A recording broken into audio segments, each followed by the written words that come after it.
is the perfect response, but like for Vegemite, I just don't get it.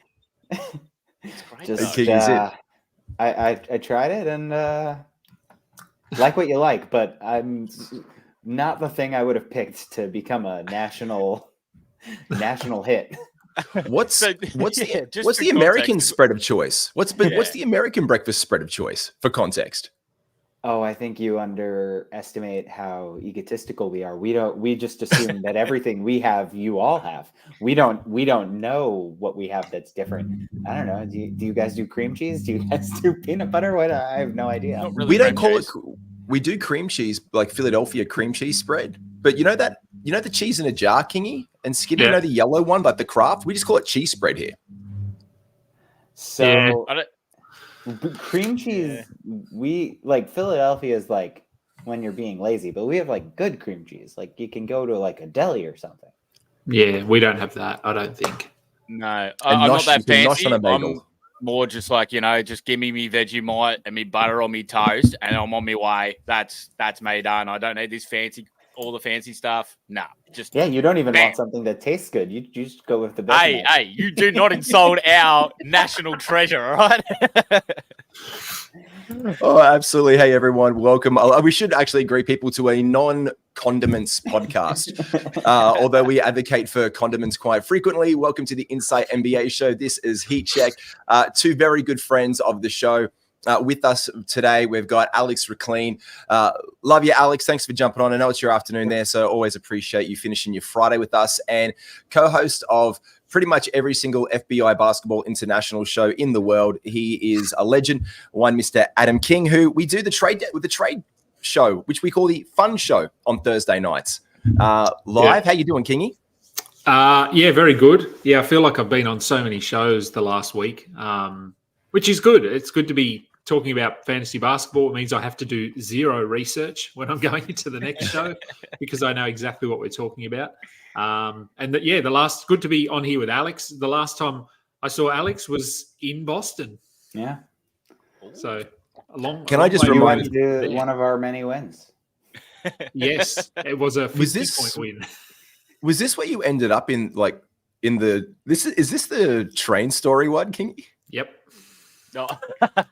It is, which I don't know if Alex I is like regaled Alex with the story. I don't think Alex knows, and it was in his hometown. No. You've got to tell him. You've got to tell him. So we went out for lunch, obviously, with you,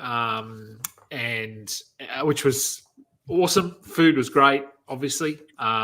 You left us at the train station in Boston, underneath TD Garden, Boston Garden, and Chris and I, so Chris, my mate who I was there with, we thought, well, we've still got a bit of time. Let's go for a wander.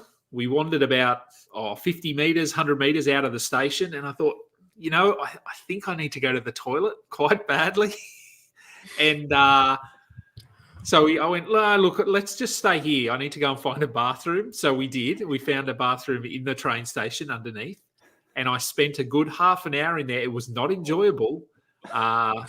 Something in that food, I think. I can't say it was definitely something in that food, but something did not agree with me. Didn't we order the same thing? No, I don't think so. I think mine You just have the constitution of a bull, Alex. I had some sausage mushroom thing. Right. So, yeah, can't say for sure it was that, but whatever it was, it happened quite quickly, and it wasn't pleasant. And there were police in the toilet dragging some drunk dude out of there, and I had just to step over him on the floor and said, "Sorry, I'm coming in." And the next 2 hours, Iverson over Ty Lue right there. Yeah, it was, and I made Chris. We went to the bar there at the arena. There's that, I can't think what it was called, but there's that big sports bar just adjacent to the front entrance. And I made Chris go in there, buy a beer, and just sit on that beer for about an hour while I went and spent an hour in the bathroom. And we made it to the game, but I didn't eat anything. And it was an interesting Boston experience. I was gonna shout out the restaurant by name, but I don't want to. Now I don't want to. I don't. Oh no! Look, you can absolutely. Like it was the food was phenomenal. I don't want to give them a bad rap. No, sausage and mushrooms. My wife's favorite Ooh. spot. I can't afford for them to go out of business. Yeah, it might not have been that. Look, it might not have been. That was just what came to mind because we also then went and got pastries and stuff from that bakery. So yeah, it could have been anything there, but yeah, that was a fun story. Yeah, so could have been the 50 beers you had as well before you had the food. No, we were pretty good. We were pretty well behaved with beers when we were over there. But well done. Yeah, yeah, nice. We've got and you Skidmore looking handsome and dashing as always. North Melbourne in the pre-season having open public runs for the AFL. I see the flag over there. How's your week going, mate? Fantastic, mate. Me and Mickey just had our midfield podcast for the forwards. Midfield podcast for the mids. Last night went very well. I think there's a few empties in my studio at the moment, so it must have been a pretty good podcast. I would assume then. But ready for a bit of NBA today, and it looks like we get a bit of traded players playing their first games today, which is a bit exciting to see. So very much. So this is, that's pretty much bang on. This is like the special for that one. And when I was talking to Alex about it and Kingy the other night, I was like, look, we all do gut reaction shows. Like we all have these instant feelings that we kind of need to respond. Alex, I know that you do, like you write like for like a bunch of sites and the articles have to come out thick and fast. It's like, let's do this. Let's get down to it. Got to write, got to do. But then if you sleep on it, you don't want to walk something back necessarily, but you just might have a deeper consideration of it. So this is you've slept on it show into a matter of extent. Like what's our second thoughts after the first thoughts that we've had? Alex, I'll start with you. Anyone that sticks out for you now after you've slept on it that you think has changed a little bit? Yeah, I changed the order of my like big winners pretty meaningfully as I was diving in and thinking about it. And I've got Neesmith as my sort of, let me preface. Walker Kessler shouldn't be on your waiver wire in the first place. I'm going to treat your leagues with respect and assume that he's already rostered. And that's why I'm not talking about them. But in case you're in a 6-team league or you play with a bunch of amateurs, Walker Kessler above everyone else. Moving past that, to the people who are actually available in a lot of leagues, Neesmith was someone who I was, I thought my initial reaction, I had Bagley ahead of him, and I had him sort of on the same plane as Fontecchio. And as I was diving deeper, he sort of became this is my clear waiver pickup guy from today. Right. How about you, King? Look, I've got Neesmith right up there, but a little bit like Kessler, I think he's probably rostered in a lot of spots because he had been pretty good the last month. But yes, if he is available, you go and add him. 59% actually in Yahoo. He's actually, funnily enough, though, and I agree with you. I think he's one of the biggest beneficiaries. He's only gone up 2% in the last day. So we can assume that he is, because our assumption makes an ass out of you and me. 10-man rosters probably completely like available in those 12 teams. There's options for him. Maybe some 14 teamers, which seems egregious if he's not in a 14 team league right now. I think that some of that's jumped because I think he was actually down a couple percent like yesterday. And so they're like the plus minus or whatever is accounting for like the people adding him back and the new ads. So it could be a 4 to 6% swing. Yeah. So I think it's a little bit more than just like 2% up or something, but in terms of where it actually was, but point stands. Yeah. What about you? What about you? Oh, yeah. Sorry. Go on, Kingy. Oh no. So just two guys, I guess I wanted to get thoughts on were Trey Mann and Kelly Olynyk. So just a couple of guys, I guess, who Olynyk was obviously moved to Toronto. Do we think he starts? Do they move Trent to the bench? Does he play 20 minutes? Does he play 27 minutes? Because we know what Olynyk can do when he gets minutes. We've seen it before. It's whether he's getting those minutes. And with Trey Mann, the Hornets are waving. Can I jump in and go first on Trey Mann? Go for it. Yeah. My reaction to Trey Mann is, why are we talking about Trey Mann? Because it's Charlotte would be my response, and because they're waiving half of their guards at the moment. So I just don't know what they're going to do. Is Charlotte the new Grizzlies? Has been waived. LaMelo Ball may never play again. Mark Williams is dead. I'm being flipped, but like the Thunder the Thunder had Mann and Micic. I hope I'm saying that right. But the point is, neither of them were playing enough for me to get used to hearing announcers and know I'm pronouncing it right. But the Thunder had both. They didn't play either, but they played Micic 3 times as many minutes, like literally 219 to 660 or whatever it was. No, it was 119 to 360 and not even 200. These guys were barely used, but when they wanted one, they very clearly preferred Micic to Mann. Mann has played in double-digit minutes 4 times this year. Four. You can count with a hand. Not like how we have a team who we respect looking at these 2 players side by side and saying Micic is clearly the better player. And I get that long term, the Hornets aren't playing for anything and they want to see what they have in Mann. And I do believe that Mann will get some minutes, but their goal isn't Mann. The Hornets care way more about making Brandon Miller the best he can be than they do about whether Trey Mann can function as a 5th starter in their long-term trajectory. And Can I add to this as well? I think there's something going on with them wanting to really make a play to encourage Miles Bridges to possibly stay there next season, because not moving him after all of the speculation we've heard. Skiddy, you and I have spoken about this ad nauseum almost. We thought he was most likely going to go, right?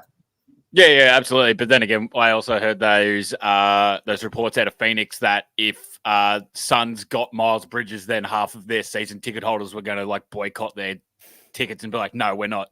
We're not, because this guy's, the old Northern Territories promo. So exactly. Yeah. See you next Tuesday. Bingo. So I think that's why Hornets kind of like held away from that. And obviously Bridges is a good player, but the personal stuff has had a massive impact for him across the league. And I think organizations don't want to take that burden on necessarily, especially the Suns, which is under new management for all intents and purposes and trying to put a new organizational direction on. I think that they're going to re-up him for a contract. Wherever he goes, he's playing for a contract. So you're bang on, Alex. We've got Brandon Miller.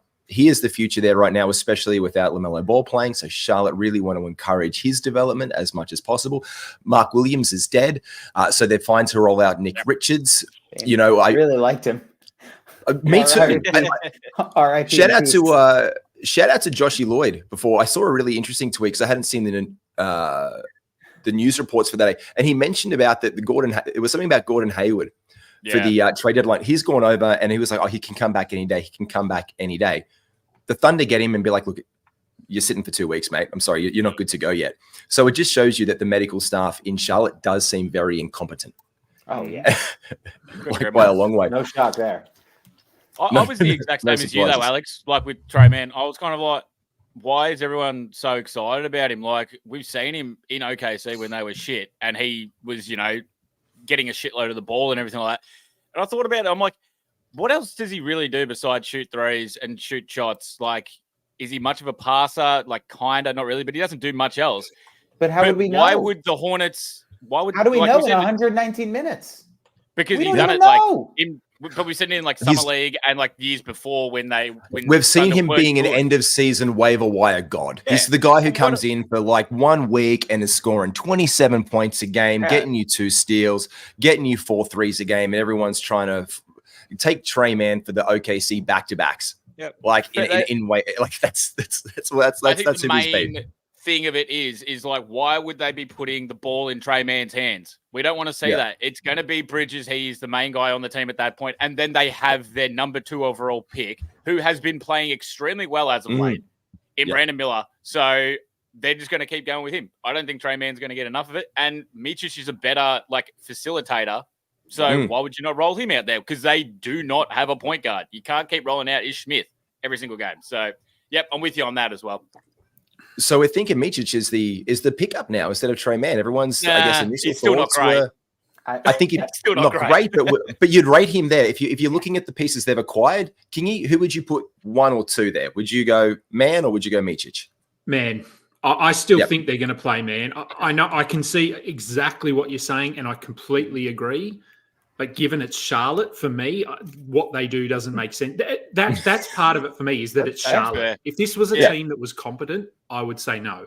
But at the moment, they've got Totally Bryce fair. McGowan's and Nick Smith. And neither, I mean, I don't mind Nick Smith, but they've been playing Cody Martin at point guard. So, I mean, on Charlotte, I think Cody Martin probably is a bit of a winner here, because I think his role just solidifies a bit. And I don't think Mann is good.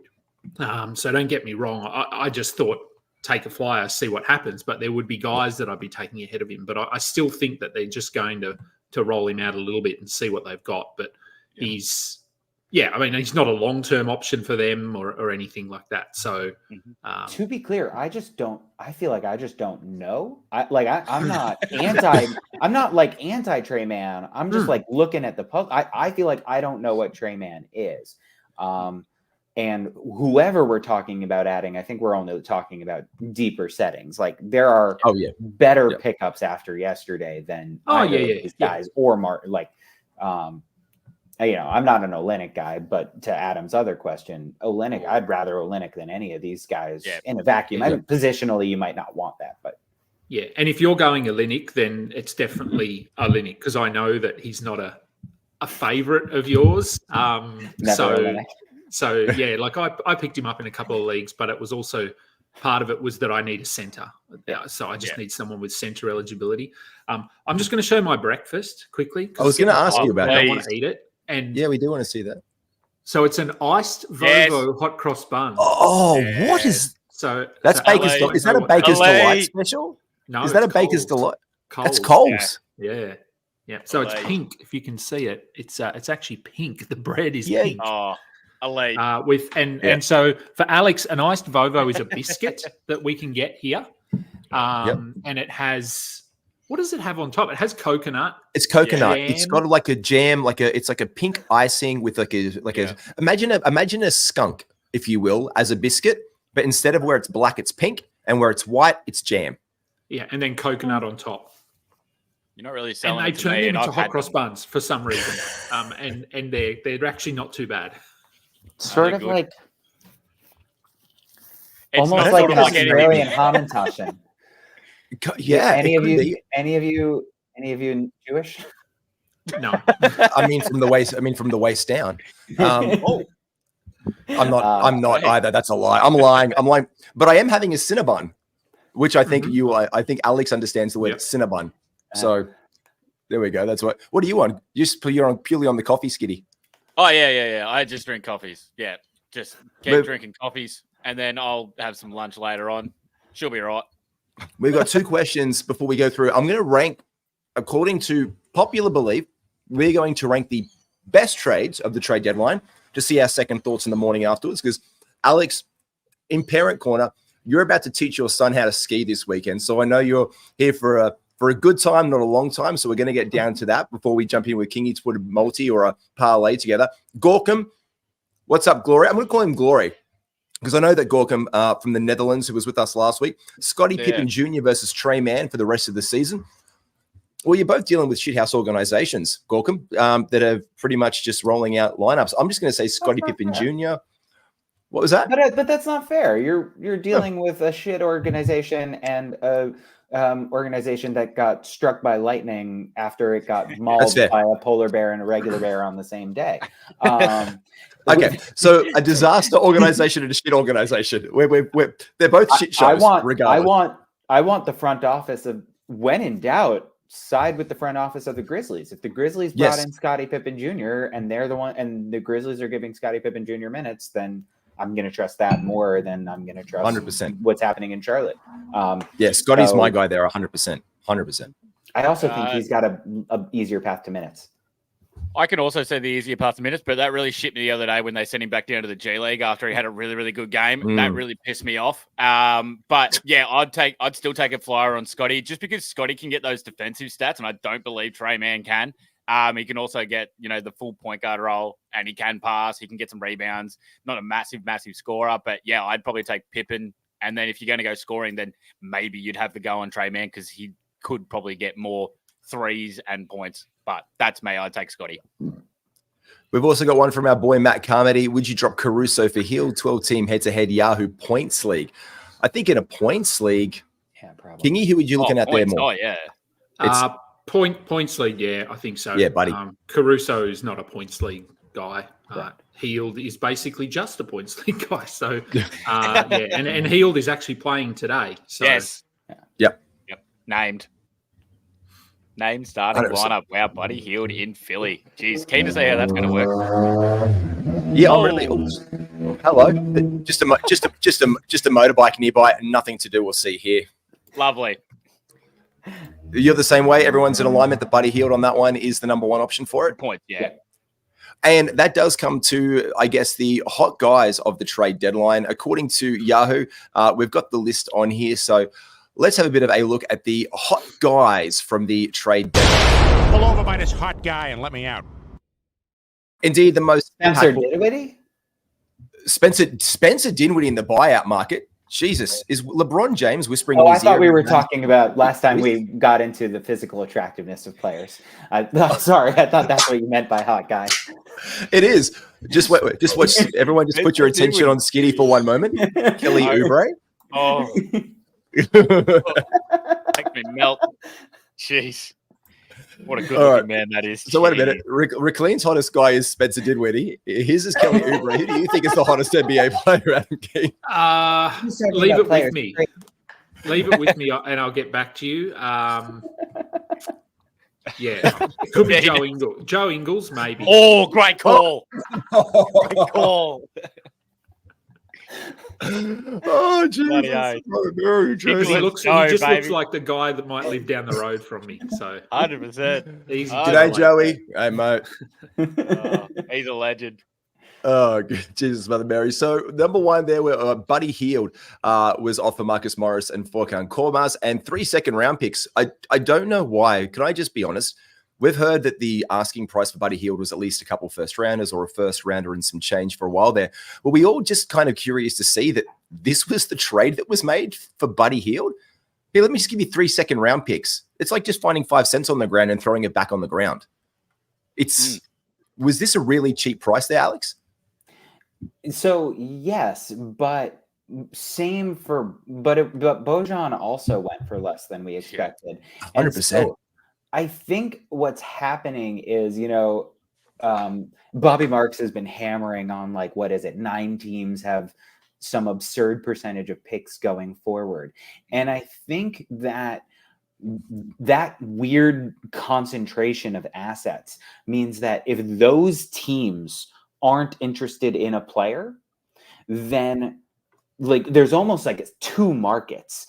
There's the market of players that OKC and the Pelicans or whatever are interested in, and the market for players they're not interested in. And if those teams aren't interested in Hield or in Bojan, then the best anyone can do is an early second, a couple of seconds. And so, yes, I'm surprised, but I think when in the context of some of the other deals made yesterday, it actually does kind of make sense. And I think it speaks to this more macro state of the trade market in the NBA. Yeah, 100%. And look, dwindling stock there, guys who might go down and suffer a little bit. Obviously, I'm thinking DeAnthony Melton, who we haven't seen in the lineup for a little while, with their current incarnation, probably taking a hit. And unfortunately, maybe some Kelly Oubre Jr. taking a hit there with some minutes distribution. I see being the biggest impacts. Kingy and Skiddy, what do you think on that? Yep. Kingy, or you, mate. I agree. I think Oubre takes a bit of a hit, but obviously Melton, he's not even back yet. So they're still dealing with a few injuries and things like that. It's much like, not as bad, but the situation in New York, where I think Josh Hart has taken a hit, but that hit is not going to come for a month or however long, because we've got. I was on the in our deadline show yesterday, and basically as soon as the deadline was done, the Knicks went, "Oh, and OG Anunoby had surgery." Yeah. After we've added all these depth guys, and so with him out for probably a month, 3 to 4 weeks, and Randall's still out for a few weeks, we obviously hold Hart, but long term, I think he takes a bit of a hit. And the Pacers did just waive Korkmaz. Not that really matters, but he is an interesting piece for someone who needs some 3-point shooting. And this brings us back, I think, to your point earlier today, Alex, about Naismith and Mathurin are obviously the two guys who step up and fill that void on the depth chart in Indiana, and who are going to get more minutes moving forward. So I think there's some, I prefer Naismith as well, I think, to Mathurin in that position. I do like how Mathurin can attack the line and get some extra points up for his free throw percentage. So if you're looking to make some ground back on free throw percentage, he could be a nice little statistical guy. There is one guy I do want to ask Skiddy about more than anything else, because I know how high he was on this bloke to begin the season. I know that you went out of your way to grab one Daniel Gafford at the beginning of the year, Skiddy, in so many leagues. He has been sent to the Dallas Mavericks for Rashawn Holmes and draft compensation. Were you surprised to see them move off him? And what do we think is the impact for both? Let's go for Gafford for start with you, mate. I was a little bit like, the reason why I was so high on Gafford was because they didn't have any other centers. They'd pissed everyone off. But then the thing that kind of surprised me a little bit about Gafford is it didn't matter that there was no other centers there. He still wasn't playing 34 minutes a night. It was 28 for most of it. And now I'm like, well, what are Dallas going to do? But, they have Lively, they had Powell. But the thing with Gafford that I like now, with him being in Dallas, is that he gets to play with Kyrie and Luka, and he will probably get the more lobs around the rim because it's just how good Luka is to be able to draw that attention. Same as Kyrie. He's going to be able to get some blocks as well and some rebounds, but I need to be able to see him be able to stay on the floor for this whole main portions of the game. And even if he doesn't, they've still got Lively, who's shown that he can play with Luka and Kyrie.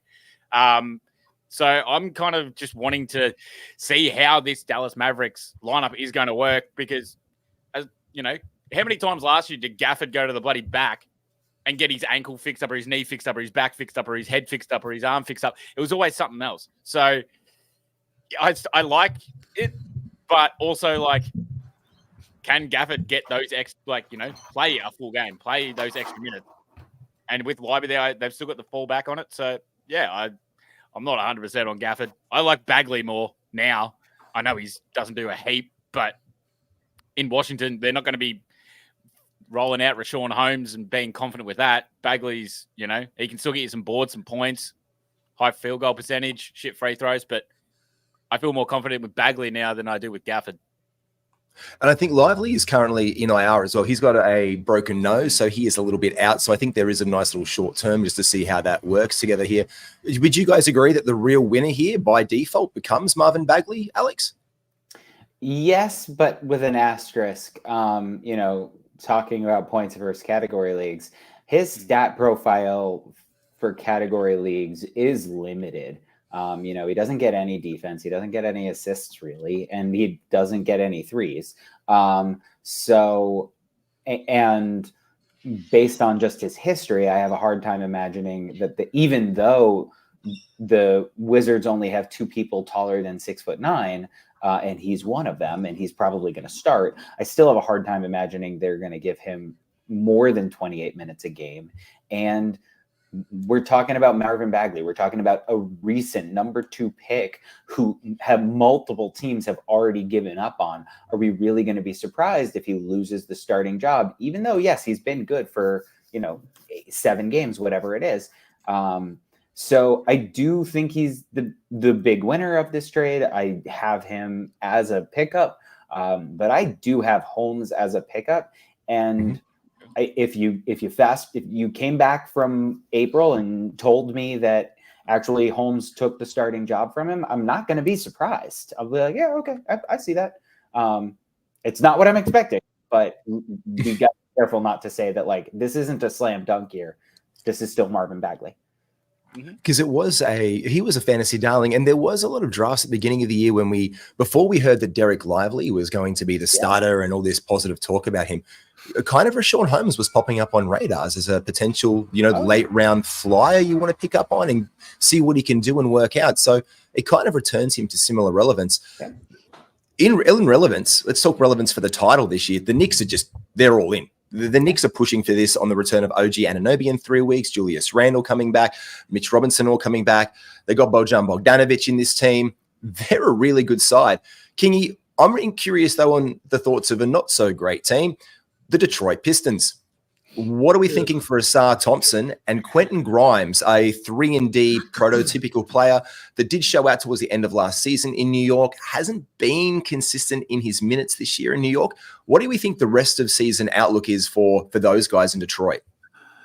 Look, another questionable franchise, I think, along the same lines of Charlotte. Just quickly on Washington, I just want to say because Bagley is out tonight and Rashawn Holmes is out tonight, Eugene Omarui, if you are looking for a really deep center option, just someone, they really don't have anyone else. He's not a true center, but he could play minutes. And anyway, that's where we are in Washington at the moment. Him and Koulibaly will just get a lot of minutes tonight. It's a minutes play for sure. For Detroit, look, it's Asar Thompson. I think he is a bit of a winner here, but we still don't have Isaiah Stewart back. That's my worry, is that when he comes back, they're going to play him at the 4, which they probably shouldn't be. But again, it's Detroit. It would make sense for them to see what they can get out of Quentin Grimes. We've seen bits in New York, and supposedly he was untouchable 12 months ago in trade talks, and now they've just basically shipped him off for not much at all. So in terms of long-term stuff. So I don't know. I guess they sort of gave up on him to some degree. But I'd like to think that he can come in and play a role in Detroit, 25 minutes, 28 minutes.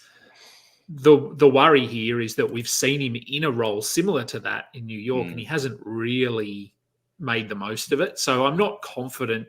But you could certainly make a case for taking a flyer on him just to see what he can do in Detroit. But I'm not confident. Asar Thompson, he probably should be rostered, but he started yesterday. He got in foul trouble pretty early, which limited him. He is still a bit up and down, but he does have that defensive floor that he can sort of fall back on when the shot's not dropping. So it is a sort of a situation I'm not too invested in, because Marcus Sasser is another one that I got questions about, and are we adding him because he played really well yesterday? And look, maybe you take a flyer on him as well. But as I said, Grimes was out. They got Shake Milton. Are they going to play Shake Milton? I don't know. They got Simon Fontecchio, who was starting for Utah as well. So they've got new pieces coming in here. We just don't know what they're going to do with their rotation. So I don't know whether Alex. What do you think about Detroit? I'm more bullish on Asar than you are. I view him as the second biggest winner after Neesmith of the deadline. That's right. He was another person who, as I was like looking through stuff last night, I bumped up. I had him a little bit lower on in my immediate reaction. So the Pistons, just throw out a couple stats I pulled out from my article last night. Up now on CBS. Just open your app, mine right there.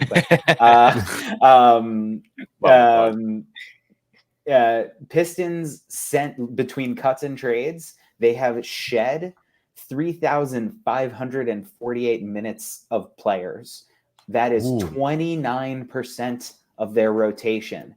And 71 minutes per game. And remember, Bojan missed the first, I think it was like 15 games. 16 games, yeah. Yep. Burks missed 6 early. Gallinari was playing, and he wasn't even on the team until recently. So it's actually more than 71 minutes in terms of the recent rotation that's being replaced. But to Skiddy's point earlier, rational coaching is not something that we should be assuming right now. Like Monty Williams just hasn't coming into the year. I was kind of high. The contract was high, but I thought it was a decent high. I thought it was a decent hire, but who hasn't been disappointed? He's made just mind-boggling decisions, and so I don't trust him to do what seems rational to me. But what seems rational to me is bump Osar up to 30 minutes a game, give Simone Fontecchio 30 minutes a game, and give Sasser 22 to 25 minutes a game. If fit Grimes in wherever he fits, but prioritize those three. Sasser, Osar, because he's their second best prospect. Sorry to throw Ivy under the bus and Duran under the bus. That's how high I am on Osar long term. Great. Sasser, I think, really could be something. And I think similar to what I was saying about Micic over Man in Charlotte, I think that Fontecchio is better suited to help get the most out of the players that you're really trying to develop than Grimes is. At some point, you need someone to fill that Bojan role of I'm just a good, normal player who can make things sort of normal for the guys you're developing. And so that's what I would do. That's what I think is rational. It's the Pistons, and I don't know if we can trust that. But rationality in the Pistons? You're talking rationality in the... Okay, good. Yeah, no. I agree. I think you're spot on. Well, no, I think you're right because I think Will Hardy is one of the best coaches in the NBA. And so Simone Fontecchio was coming from look, let's be honest.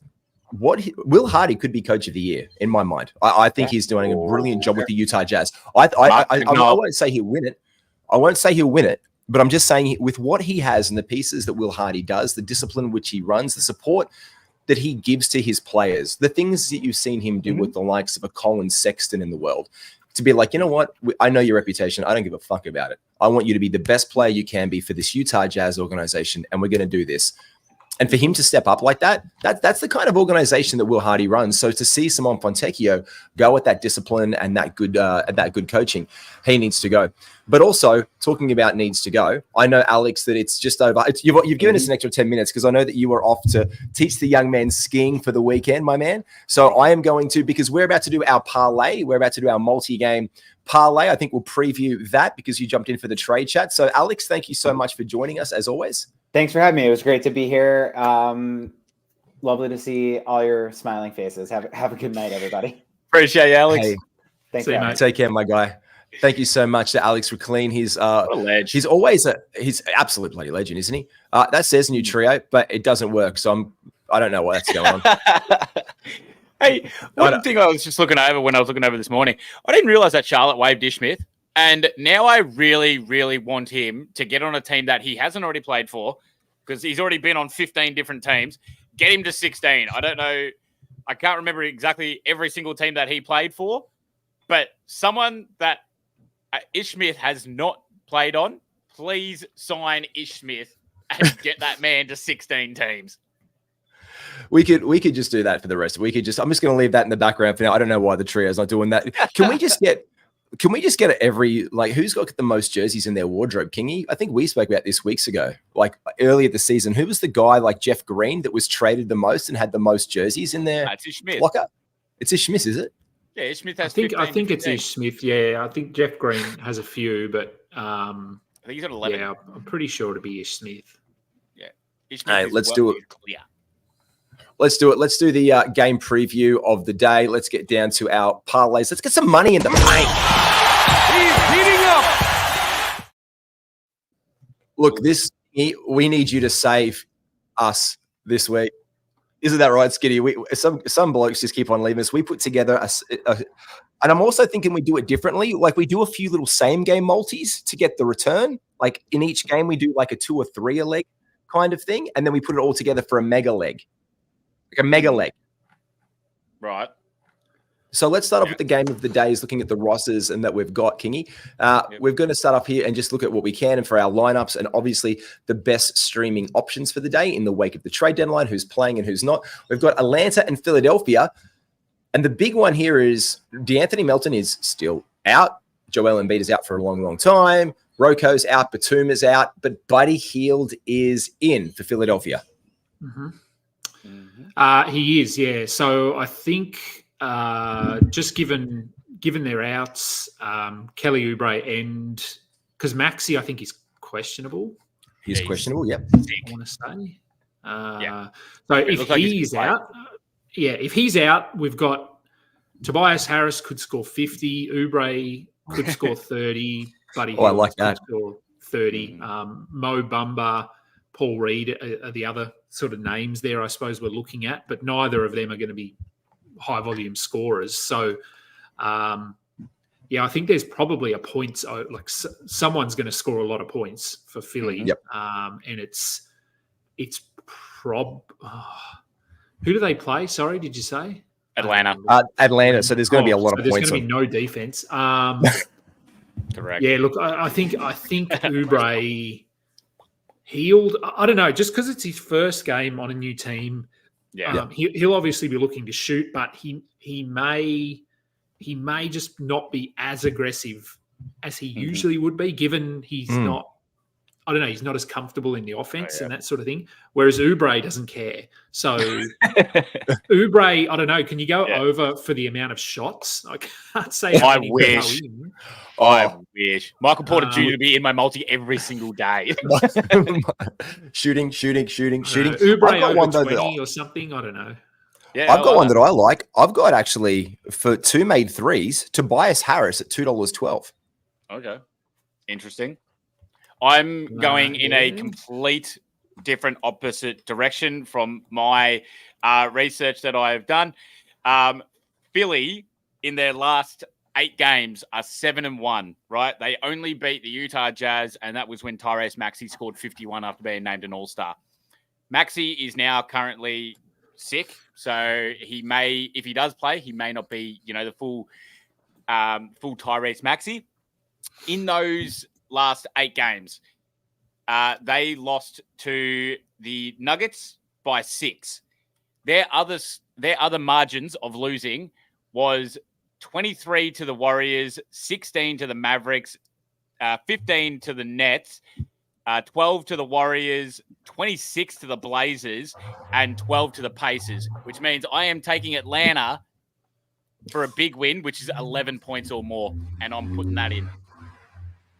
All right, you're in the app now. You've got a top $5 into that Skiddy and get onto that one. Yeah. We'll look for that one. We'll also look for some streaming options in Kenyon Martin. Bogdan Bogdanovic obviously taken, but DeAndre Hunter is probable, so he becomes a consideration for a stream as well. Also, shout out to the guy Turquavian Smith, just because I wanted to say the word Turquavian on the podcast today because it's quite difficult and. Shout out to him. Next game of the day is Houston and Toronto. Major out still, Tari Eason. Tari Eason is still out for a couple more games. Steven Adams obviously out for the season over by way of the Houston Rockets. But Amen Thompson, the starting point guard, he is still available in a lot of leagues. Kingy, Amen Thompson, definitely an ad and a stream at this point. Definitely, yeah. I think for at least the next week, we're not going to get Van Fleet back till after the All-Star break. So, I think Amen Thompson has to be rostered. Just pulling up his sort of recent box scores. And I think, he's coming off a double-double with 6 assists in 34 minutes. So, I guess a question is the new addition, the 2 new additions in Toronto, Agbaji and Olynyk are still both questionable tonight, so they could play. Which obviously they don't necessarily have a direct impact on Thompson, although Agbaji is a guard. It just means there's not as many minutes, I guess, to spread around there. So, but I think, Thompson, he has to be rostered and maybe there's a bet there. And just quickly, I've pulled up players have played on the most teams in the NBA. Which is number 1 with 13. So 13, he has played. Oh, so close. And then there's a few different names. There is actually one active player who is on 12 teams. Any Jeff Green? No. It's not He's Uncle on- Jeff. He's got He's 11. he's an active player, so he just exists in the ether out there, but He might not be. exists in the NBA at the moment. He exists in the yeah. This is you worded that very bloody well, Kiki. I'm not He's gonna on like a it. Like roster. he's on a roster, but we don't know who it is. Okay, Actually, this or is is he on a roster? Let me just check. If he Sure he has didn't been get waived waived. or something. Yeah. I'm curious, Kingy. I'm just having a look. If He's if on a roster. Uh, I know it's not yeah. Wiley because he plays bloody in Adelaide. So he is on a roster because he played 4 days ago. no Interesting. Oh, jeez. Interesting. That gives me. I was going to ask East versus West, but Well, I'll tell you the roster he's on because I don't even know if that will help you. He's on the Toronto roster. He's on the Toronto roster. Garrett Temple. Yep. Bingo. Oh my Fantasy god, legend, Garrett Temple. Garrett Temple. Garrett Temple, baby. Expected to get no minutes tonight. Jesus, Garrett Temple's been on 12 teams. Yeah. Oh, he's if he's been passed played around for by all the of them, lads. There you go. He'd have I a think nice he's- little pool room full of jerseys. Yeah. He'd be one of these guys that would have to be included in a trade, and you just see they'd send him a token jersey because they rerouted him to somewhere else along the way. Yeah. He's been passed around. He's played for Houston, Sacramento, San Antonio, Milwaukee, the Charlotte Bobcats, mind you, Washington, remember that. Oh, God, Memphis, Clippers, Brooklyn, Chicago, New Orleans, and Toronto. I forgot about the clips for Garrett Temple. Jeez, he has got around.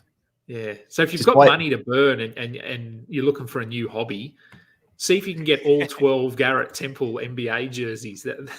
Man, I'm sure he'd sign them. You could he'd give you your postal address and get you to be able to sign Yeah, those. he 100%. Garrett Temple's on that one. Anyway, Look, I digress. That was off Yeah. topic a bit. So That was a good. No, good, we've what's it nothing called? makes some good pub trivia. Yeah. Fun fact. Yeah, Fun fact. yeah. Fun fact. I like that. Cam Whitmore, Aaron Holiday, Bruce Brown, and Grady Dick also being the only other guys who you could probably see getting about 20 minutes of any substance for your fantasy hoops for the day with these guys. I'm probably just, if we're doing a small multi in this one, Skiddy, if you could throw in Scotty Barnes plus 20 points. I think he might have a little bit of a bounce back game today against this one. Gary Trent for at least 2 threes. He is also available on a lot of rosters. And I am going to say Jabari Smith Jr. Actually, no, I'm going to say Jalen Green for another 20 plus points as well on this one. I'm just going to attack the points in this game with who the two teams are. That would be my shout for the day on those ones. Can I tell you that last time, just quickly, yes, last time you that can. The Raptors played the Rockets belted them by about 29 points, and Şengün had about, I think, 25 and 10 or something like that. Took the piss out of Podol. Was Pirtle out then? Was that when Pirtle's outstretched? Nope. He played? Nope, All he right. played. He had 6 and 5, and Ooh. Şengün absolutely rinsed him. So, and also in that game, that was the game where Houston's bench took over, and Amen Thompson had 19, and Cam Whitmore had 25 in about 16 minutes. So yeah, it's a points game for sure. It's attacking the points game. Can do, yep, absolutely. All right, let's do that and roll in your Şengün. And you should go with your gut because I know your misso loves Houston. So the more you tell her you put more Houston in, the better everyone is going to be for it. If I say that Houston are going to win, then Damo in the chat is just an absolute. He's already given us 8 rockets. Yeah, I'm pretty sure He keeps on. This is Damo's life right now. Shout out to you, Damo. Love you, mate. Thanks for tuning in to watch us join live on this Saturday morning. Next game up, we've got the Washington Wizards versus the Boston Celtics. Drew Holiday is off the injury report. Questionable is a game time decision with illness. There just seems a lot of. Can I just ask, is illness the new trend in? It just seems people are sick. It's like we've heard about the flu game. To be fair, but I've seen more just questionable illness or, oh, I'm sorry, I've got a head cold, I can't play tonight on injury reporting this year than I've ever seen before. Is that just me noticing that if you've got a flu, you sit now? It could be. I think part of it, and like there's always the theory that, hey, they're not really sick. It's just a way of getting around the injury report. And correct. If you want to rest them, you just say they're sick. But yep. I would also say that this could be related to, and this is just what I see with kids that I work with, you'd probably see it at schools and everywhere, is that for the last, 3 years, everyone's basically been inside and not exposing themselves socially now that we're just back to normal and back out there, everyone's getting sick because our immunity has dropped because we've been sort of quarantining ourselves because of COVID. So I do think people are just probably a little bit more susceptible to certain just colds, flus, things like that. Because we've been so and people are also with more hygiene wary just in case it is a COVID illness not diagnosed within the first 24 hours as well. Yeah. Because you do see it, you can't see illness. This is the interesting thing as well. If it's a back-to-back set that they'll miss, the first one comes across as illness and they'll sit. And then the report the next day will be updated to be non-COVID illness. So that's where I think it's really interesting. It's like they're giving it a 24-hour respite to make sure that the testing is okay. And then they can report more officially. Yeah, I think they're just being careful. And if you watch, I don't know whether you watched the T20 last night between Australia and the West Indies, but Mitch Marsh captained and played despite having COVID. He tested positive the day before, but he played. And when they got a wicket or they celebrated, he just had to elbow bump, not high five. But then after the game, he walked past all of them and did that. But he's handling the ball like the rules are so stupid. Like, was he wearing a mask? No. Was he wearing gloves? Well, then what's going on here? Yeah, it was Go on, ridiculous. Jason Tatum. Like, I need you. I'm playing Skiddy this week in fantasy. You need to play Jason Tatum. He was supposedly meant to isolate, like so if they got a wicket and they had to celebrate, he couldn't go in with them. But then there's photos of him on Fox Sports hugging his teammates. What the hell, guys? I don't know what it is. Hey, look, G, I'm taking over this one, mate. Boston versus Wizards. Boston are going to absolutely destroy them. I don't think there's any pickups for either team, streaming-wise. I love that. The fact that Boston got Jaden Springer for nothing shits me up the wall because I really like Springer. And they just went, he's a second rounder. We'll just take him. And they're just like, we've got a nice defensive guard again. And he's going to learn from Drew Holiday and Derek White, and they're going to have him for years on end. That annoys me, but that's all right. Great pickup by Boston. I'm just going to overrule anything you say, and Porzingis is going to score 25. Love it. Kingy said it earlier. They have Eugene Omarui to defend him. He's 6'8". Porzingis is 7'2", highly skilled. He's going to kill him. And it's his former team. He is going to murder them today. The worry here, I think, is that it's a blowout. And so maybe he only plays 26 minutes or 24, but he could still score 30 in that time. Yeah, he'll score 25. He's $3 for 25. He'll score 25 in the first half. Easy. 100%. All right, done. Whatever you say, I'm going to bow and nod. And can I just shout out to you, King, and your FBI Basketball live podcast yesterday. You're always good to us and having us Insight Blokes on. But your live podcast, if you didn't catch that yesterday, he did it in 2 sets. The first one was with you had Raphael Johnson and someone else with you. And I know, it was amazing. And then the second half, you had Dan Tynerson and Noah Rubin, good friends of this show as well. If you want to get out some fresh first sights for that one, check that out. Then listen to this podcast back at the beginning this morning and find out those second thoughts. But shout out to Raphael Johnson because he was right with you. Like they gave away Springer for a bag of chips. Like he just couldn't understand it. Yeah, they got healed. I thought that was a really nice move for them. Then they followed that up by just throwing Springer away to a team that is already the best team in the NBA.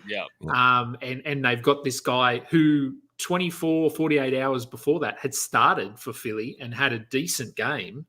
It was pretty baffling. And without doing literally anything, the Celtics actually walked away from the trade deadline as big winners because they also got Xavier Tillman for not much.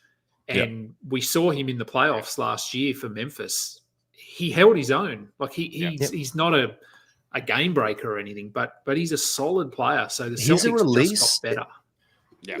Skiddy, you think they're going to use him as a release valve for Al Horford just to make sure they keep Al decent on the back-to-backs? There's another option that can step into place now. What do you see his role being there? It's nothing of a fantasy, but I like it for actually Boston. Moving forward, getting towards the playoffs and having an extra big body there. We've seen games where KP, Horford, and Cornette were all injured, and then they were starting Lamar Stevens and Namitas Cater at center. I think they've just got him there as just a bit of a backup. He's as King said, he's a serviceable player. So I like it. They only gave up Lamar Stevens. So smart buy Boston. again. And Embiid's tweet afterwards, like a lot of teams got better. I think that was thinly veiled at the organization for being shocked that they gave up Springer, to be fair. Take us through the next one, Skiddy. Charlotte versus Milwaukee. What are we going to say here? Bucks have been playing like absolute dog shit as of late, but they're playing the Hornets and they suck. So Ball's out, Bertans is out, Curry's out, Lowry's out, Trey Mann's out, Micic is out, Grant Williams is out, Mark Williams is out and dead. So I guess we keep rolling Caleb Martin. He's 8 assists last game from Caleb Martin. I thought I've seen it all. Unbelievable. Oh, Kobe Martin. Cody Martin. Sorry.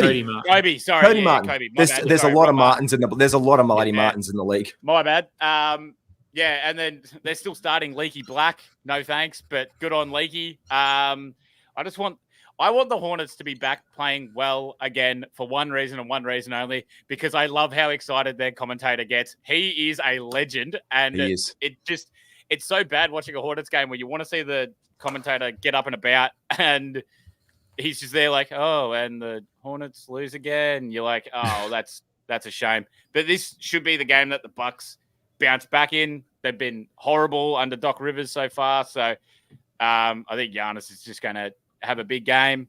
Dame is currently game time. But yeah, no real pickups for me for either team here besides Cody Martin. Kingy, your thoughts? Yeah, Cody Martin. I picked him up in the league yesterday as soon as all the trade stuff went down. So in terms of tonight, I guess it's Miles Bridges over whatever points because they literally have no one else who's going to score. And he's on back-to-back 40-point games. I probably wouldn't get on anyone for the Bucks just because, again, this could be a blowout. So we might only see 22 minutes for Giannis because he's probable, but he is dealing with ongoing issues. So they're probably going to try and limit him if they can. I guess you could do something with a Nick Richards. Hey, that means Portis, especially with minutes maybe limited, and that Portis seems to get rolled out there. And I think he might be a pickup if they lower Giannis. I think they probably Bobby will get some more burn potentially. Portis normally he doesn't play in the final bits when they're killing someone either though. Fair. So I mean, shit, if you want to have a real crack, you can go AJ Green again and just hope he gets another 8 threes. Jesus, he shot the lights out. He did, didn't he? No, still no. Done. Well, then let's go to Denver and Sacramento. Let's just tackle a couple points. I like Brandon Miller for maybe 20 plus there as well because he has been rolling, and that's at $1.21. I like that for him plus 20 and Miles Bridges plus 25.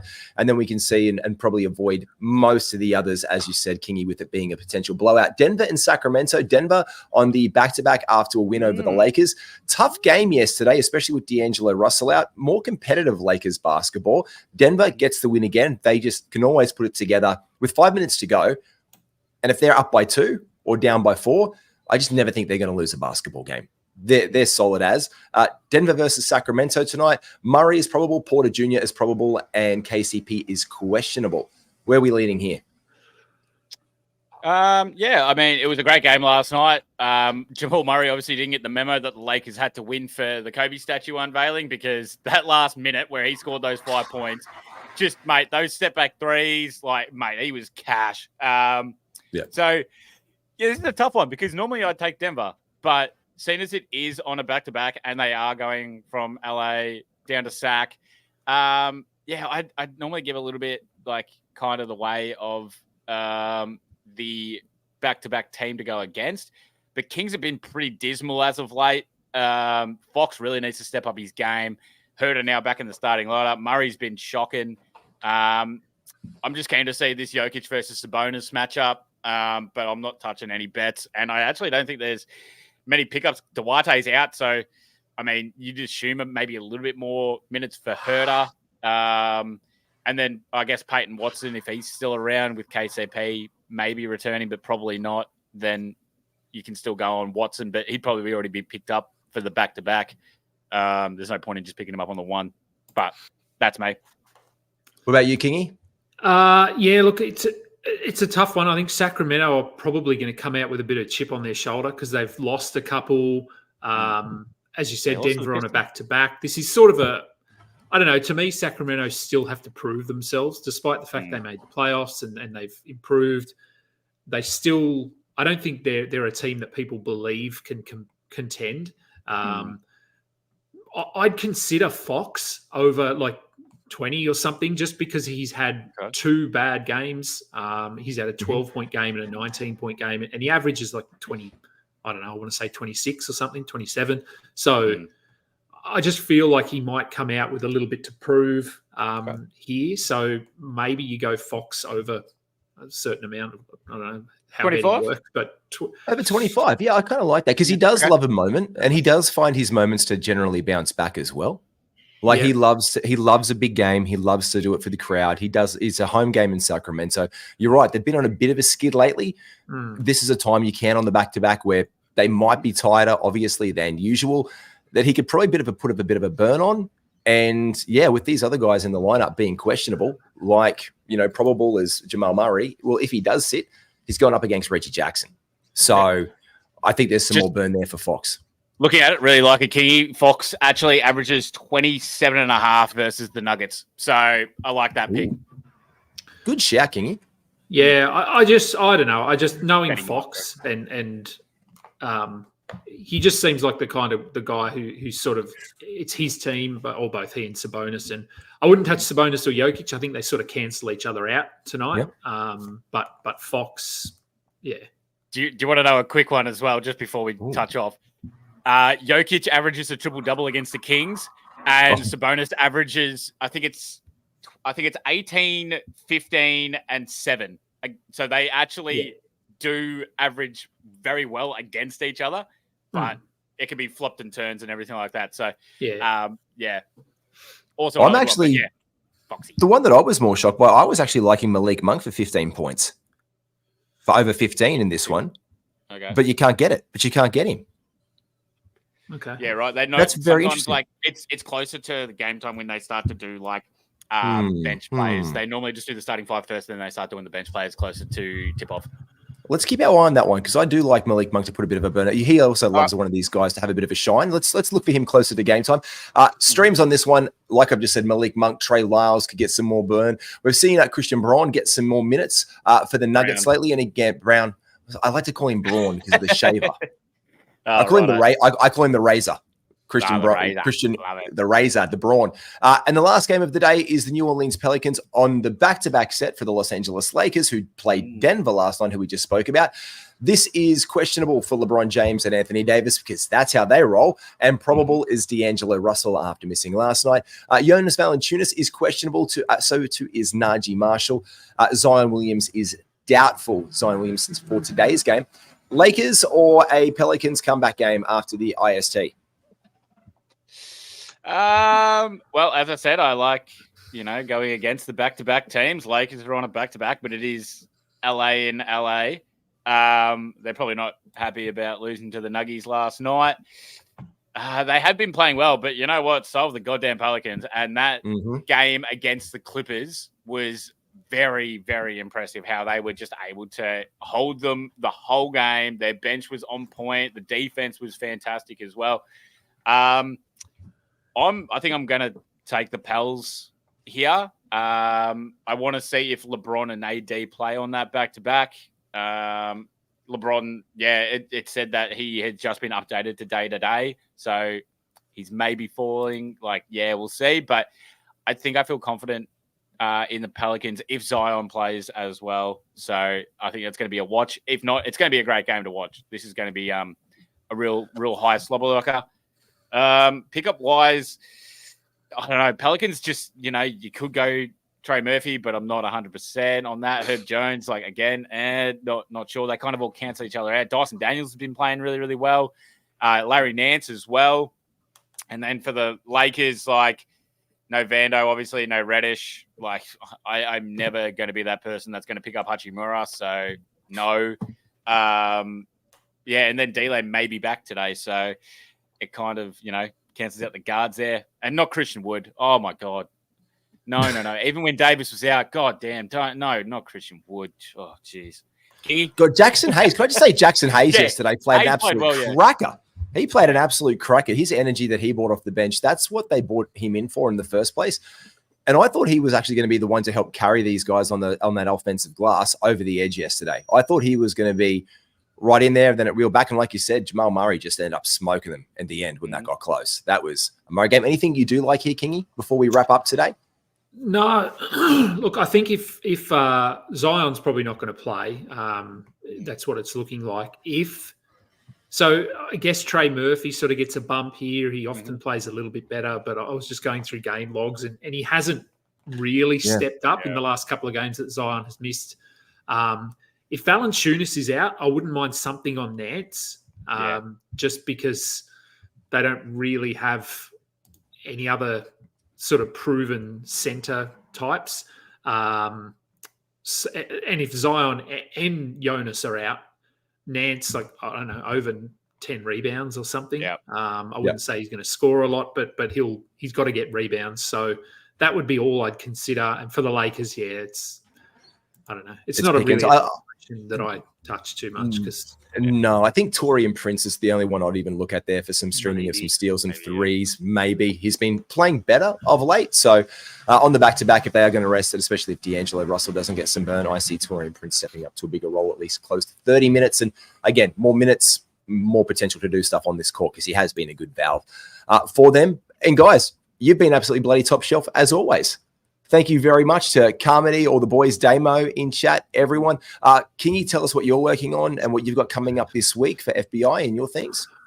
So I've got a show. I'll be live in about 25 minutes with Mike Fiddle, doing our Friday night sort of look ahead, looking at the weekend schedule and breaking down some trade deadline pickups. So similar to what we did today on this show. And then what else have I got? I think Monday night, Mitch Casey and I will be over on his YouTube channel, I think this week. So Ball Boys Fantasy, looking at the industry pickup league. Noah and I will be back Tuesday morning, our time, so Monday night. And then we'll be doing our Thursday night beer show with I have no idea who. It might be Skiddy this week. It might be Skiddy. I'm there if needed. You know, I'm always happy to jump in with you boys. It's always fantastic. Good bands and great basketball chats. So, yeah, mate, if you need me, I'm there. It's fine. Yeah, look, I think because we've had I think we've been through a couple of guests since you were on. So, look, let's lock it in now. Are we locking in Skiddy? Yeah, are we looking in Skiddy? Let's lock in Skiddy for Thursday night. There you go. Big one, Skiddy. Right. Also, Skiddy, obviously you've got this Thursday night show coming up on FBI Basketball International. Yes, as well I do. as Yep. I have that coming up. I have AFL that's about to kick off in a couple of weeks. So, you know, it's all cooking. That's going to be a big night for me on Thursday. So that's lovely. And but you know, always appreciate the chat and everyone's beautiful faces popping in and talking and everything like that. So hopefully we can make some money today. And we'll see how we go. And shout out to the big horse as well. Ooh. You guys don't do you? We do what, sorry? NRL fantasy. We do. Braino, Matrix, and the Whisperer, they do NRL Supercoach. Shout out to them. They just got top 5 for rugby podcasts in Australia last week. So big shout out to them. They're absolutely I should hit them up and see if I can. I mean, because I play it, I'm certainly no expert, but I just love talking rugby league, so I could go on and just talk. Well, here's my surprise for you, Kingy. Braino is actually coming with me because I've got my ticket for that. It's It's the St. George game on April. Yep. So Braino was a West member as well, so he's coming with me. I hit him up to come and join. So they might win. Might be their only win of the season. So we'll be out there for that one. But hit them up because they'll love it. They do at least 2 live shows so that you can get all that content on Insight Fantasy Sports. You should like and subscribe, Kingy. You can do that below. Just hit that little notification and the bell goes off and you get all of the NRL podcasts on your channel. I probably am subscribed, actually. You probably are, to be honest. They do a great job. Super Coach Whisperer Joshy has joined the team this year. Top bloke. So him, Matrix, and Braino. We've got Skiddy on AFL with the big horses. Again, every time I say it, Nick Dell. Bless ups to the big fella himself. Huge channel. We've also got BBL coming up, obviously, on that one. And we just kicked off we just kicked off. There's two massive things. So big shout out to the team. We have our Discord Unlimited. For those who are around, we have our unlimited Discord premium content. You can get it for only $25 for the year. It covers NRL, AFL, NBL, NBA, and BBL. So BBL, like all of the L's, all of the A's, all of the sports, we cover them. Expert advice for only $25 a year for the premium content there. And the Super Coach World Cup Kingy has just kicked off as well. So if you do play Super Coach for this coming season, we've got a World Cup. We're going to take the combined position finish of NRL, AFL, BBL, and NBL next season. It's a year-long World Cup to see who the Australia's or the world's best super coach is. It's huge. It won't be me. Hey, that's, I do the AFL one, so I feel confident with that. That's why I'm just messaging Braino and Whisperer and Matrix, and I'm just going, hey, what do you reckon about this NRL team? Like, what do you reckon? Get both of them. Get both of them. You get in the World Cup and you get on the Unlimited, and you can just ask them all the shit you want. Yeah, it's great. Yeah. All right. Well, I've just brought up Matrix. I'm going to just shoot him through a message and see if I can get on this show just to. They'd probably get you in. Show how very little I know about Supercoach. That'd be amazing. No, they're top blokes, and I'm actually asked them to jump on their show once this year because I want to be like pimp my team. Like as a newbie, where do I go to start off with? Who am I looking at? Because I think one of the things in Supercoach is we've obviously got our top flyers like those blokes, but if you're new starting it off, you're never too green to get some good advice and to learn how to play better, basically. So I'll do the same with Skiddy and Mick. Like, all right, so where am I going? Who am I looking at? How to pimp my team, like make me better instead of just taking the best guys. So, mate, get on the Pimp Your Team show and get on all things Insight and like and subscribe to all the lads. Appreciate Cheerio, everyone. All right. Appreciate you, King. Appreciate you, Skiddy. Have a great day, everyone.